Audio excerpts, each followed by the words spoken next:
Assalamu alaikum. मेरा नाम Muaz Razaq है and I am a Muslim student from Pakistan currently living in Daegu. I am currently doing my Ph.D. degree from Kyungpook National University and I am also the media representative for the Daegu mosque issue which our Muslim students community is facing due to the reconstruction of our mosque. While drawing on this canvas, I will be answering to your mostly asked questions and try to explain my life in Korea.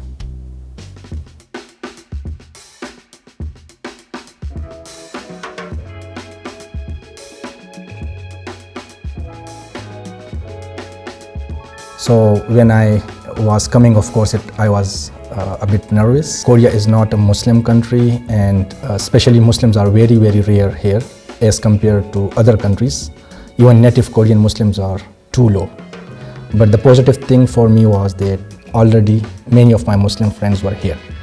In our case, if you are coming to Kyungpook National University, students from different countries, Nigeria, Bangladesh, Pakistan, India, many different countries, they are too much connected with each other. You will feel like home and you will feel like you have come to maybe a Muslim country. There is a group of Muslim Student Association Korea, MSEC. In that group you can find out which Muslim people are living around you. I was fully aware that if they can survive, it means I can also survive. Is it difficult to find halal food, ingredients or restaurants in Korea? Yeah, extremely difficult. And I think one of the major problems which we as Muslims are facing here in Korea is the food. This is actually an irony that the Korean food is getting a lot popular even in Islamic countries, in Muslim majority countries.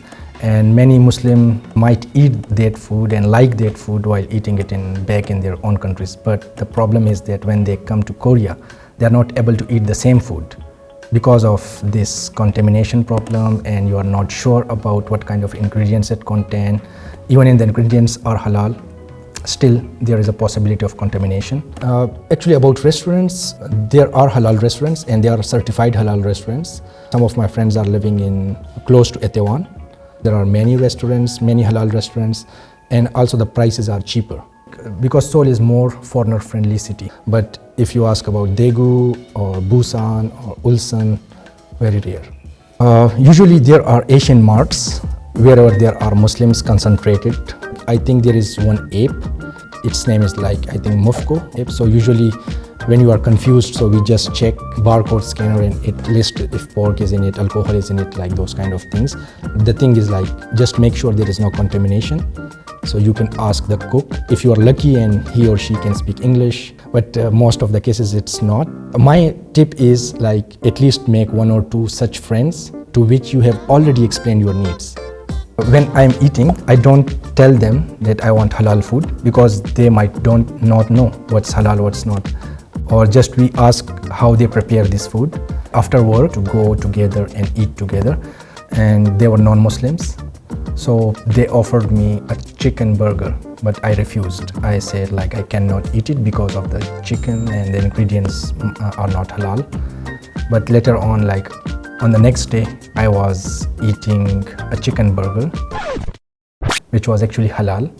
So they were very confused. They said, you refused to our chicken burger, but it was very difficult for me to tell them it's not the chicken, which is itself haram in Islam, but it's how the way it's slaughtered, but the difference is very slight.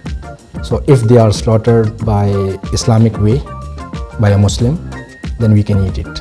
Even if some Muslim have slaughtered it, but by non-Islamic way, then of course we cannot eat it. So the slaughtering plus who is slaughtering it.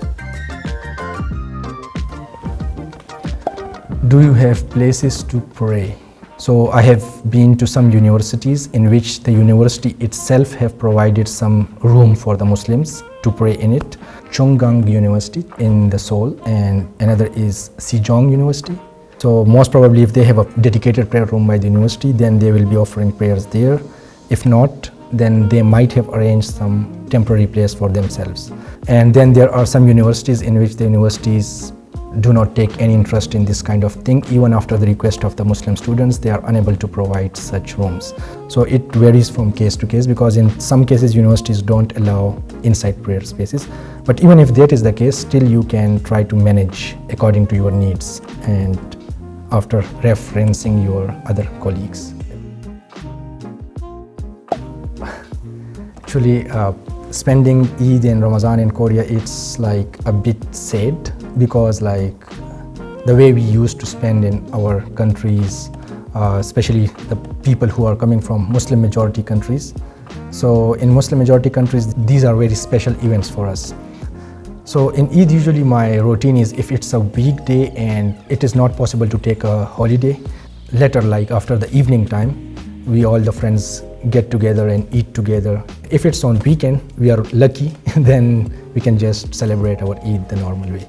I was first Muslim student in our lab. So when I met with professor, I clearly tell her about my like religious needs or those kind of things. After me, there comes another Pakistani student. But for them, they didn't need to explain to professor, because the trend was set by me already in that lab. So that's like how you should express your needs to your professors. Some people do criticize, even in Muslims, they criticize like, don't do it like that, you are coming here for study and you. I agree, but when you are hungry, it's your need. So better to do it with your good mental and psychological health and religious activities fulfilled. And I think these things are not something which harm them. So be expressive, and also it will be helpful for other Muslims, because sometimes some other students are not that much expressive. What are some common misconceptions that Koreans have of Muslims? Okay, so there might be several misconceptions about Islam in Korean people as well. And especially like when we wash our feet, that's another problem which we face while doing ablution or wuzu. But the problem is, in Korean culture, if you are washing feet in sink, it's considered bad. So that's like a cultural conflict. But we don't have any other option. We have to wash it there. But then some students, like when they are confronted by the Korean students or Korean professors, I have heard about it, they say, don't wash your feet here. So then those students, like, they have no choice. Actually, about myself, whether I have faced discrimination or like Islamophobic activities, so I will try to clarify. Like, one is the thing which is currently going on with us in the Daegu mosque issue. Near our university, actually, we have a mosque which was bought in 2014 by our senior students. So when we started the reconstruction of our mosque, because it was very small and it was not able to accommodate all of our students. So as it was legally our place and we took all the legal permissions from the relevant authorities, so we started the construction. And when we started the construction, for 3 months nothing happened, but suddenly some like anti-Islamic forces got involved and they encouraged the neighbors against us. And yeah, so the situation got too much worse. Maybe you have heard about it on the media. So that is something in which we faced severe discrimination, and like some Koreans have even portrayed very harsh cards towards the Muslims. On our face, they will be like saying whenever we will be going passing, terrorist, terrorist, and go back to your country. These words are still in my mind. Like, I observed that these are mostly because of the mainstream media, because usually they know Islam from the movies. So the media has ability to make a villain out of a hero. Good and bad are in every country, every society, every culture. There are good and bad people. This is what, like, I also tell Koreans, that if you are considering Muslims as only bad, then there are bad people in Korea as well. So how will you feel if we just categorize you based on those bad people? Yeah, so Korea has taught me a lot of good memories, some bad memories. But yeah, I still like to go back and serve in my own country. But the thing is, like, these kind of things, it's actually, as a Muslim, we have a belief that the destiny is already written.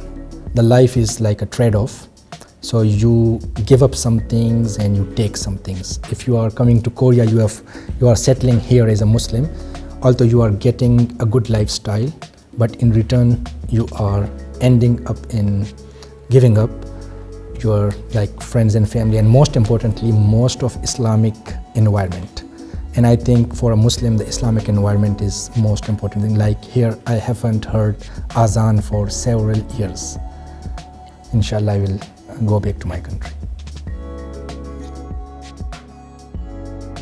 Okay, so this is the painting which I made. Like it represents Muslims. As when we do like this, it means we believe in only one God, Allah. This is a resemblance of mosque, because I am part of the construction process of mosque and whatever we are facing as a community. This is a very cheap laptop, so it actually represents my work as I'm related to computer science. This is coffee. I think one of the most important ingredient of my life, because I cannot survive a day without it. And if you are doing PhD or masters, I think you will have some sort of things to activate your mind. Back in Pakistan, I was not used to drink coffee. When I realized like chai is not working on my mind anymore. Yeah, so this is sort of representation of my life in Korea. Thank you for watching this video, and if you have any questions in your mind, feel free to post it in the comment section. This is my life in Korea.